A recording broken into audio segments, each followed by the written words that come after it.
नमस्कार। आत्मन योग से मैं अनुपमा। अंतर्राष्ट्रीय योग दिवस की सभी को बहुत बहुत शुभकामनाएं।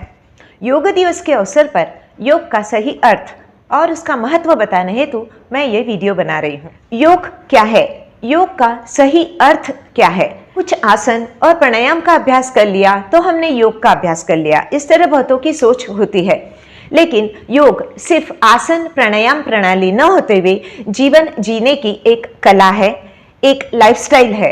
हम दिन भर में जो कुछ भी करते हैं, खाना पीना उठना बैठना जागना सोना, किसी के साथ किस तरह का व्यवहार करते हैं, ये सब योग है। बहुत से लोग योग को व्यायाम की एक भारतीय शैली समझते हैं जिसमें कई प्रकार की शारीरिक मुद्राएं होती है। कोई इसे शरीर और मन को शांत रखने का विधि मानते हैं तो कोई वजन कम करने का विधि भी मानते हैं।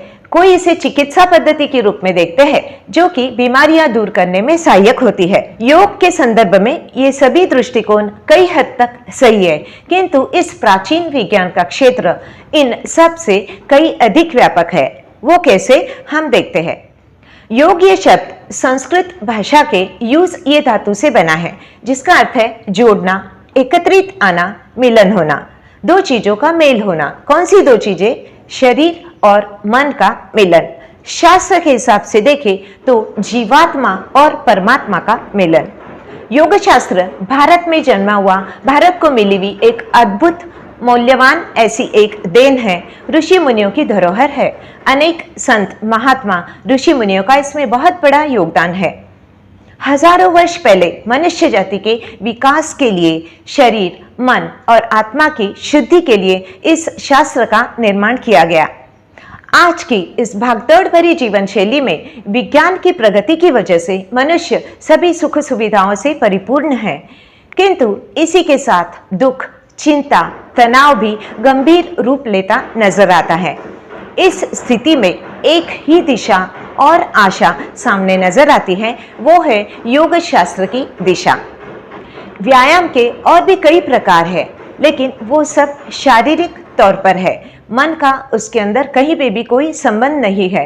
और आज की डेट में मन को शांत करना, हमारे माइंड को पूरी तरह रिलैक्स करना, ये बहुत ज़्यादा ज़रूरी है। हमारी सारी तकलीफ़ों और बीमारियों की जड़ हमारा ये मन है, इसलिए इसका शांत रहना बहुत ज़रूरी है। योग एकमात्र एक ऐसी पद्धति है, ऐसी प्रणाली है जिसमें शरीर के साथ साथ मन भी पूरी तरह शांत होता है, रिलैक्स होता है।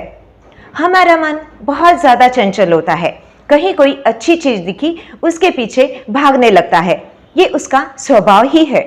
इस भटकते हुए मन को एक जगह, एक आलंबन के ऊपर बांध के रखना, उसे वश करना, उसे कंट्रोल करना, बॉडी पार्ट्स की तरफ भागने वाली उसकी अवस्था को कम करना, मतलब योग।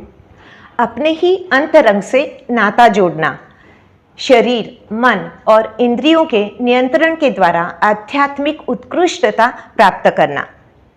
योग का परम लक्ष्य है आत्मज्ञान प्राप्त करना, मतलब मोक्ष, ज्ञान, कैवल्य। ये एक ऐसी स्थिति है जिसमें व्यक्ति अपने सभी प्रकार के दुखों, द्वंद्वों, पीड़ाओं से पूर्णतः मुक्त हो जाता है।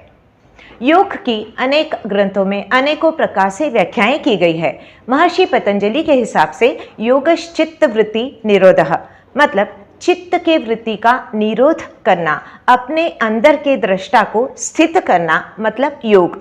योग वशिष्ठ अनुसार योगः मनः प्रशमन उपाय, मतलब मन को नियंत्रित करने का उत्कृष्ट उपाय योग बताया है।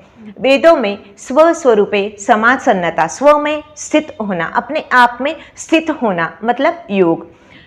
गीता में योग कर्मसु कौशलम समत्वम योग उच्यते, गीता में कर्म की कुशलता को योग बताया है। कर्मों में ही योग की कुशलता है। गीता में 700 श्लोकों में 70 बार योग का उल्लेख किया गया है और कई अध्याय तो सिर्फ योग के ऊपर लिखे गए हैं। इतना इसका महत्व बताया गया है। योग कोई धर्मशास्त्र न होते हुए स्वस्वरूप को जानने वाला मोक्ष प्राप्ति का शास्त्र है।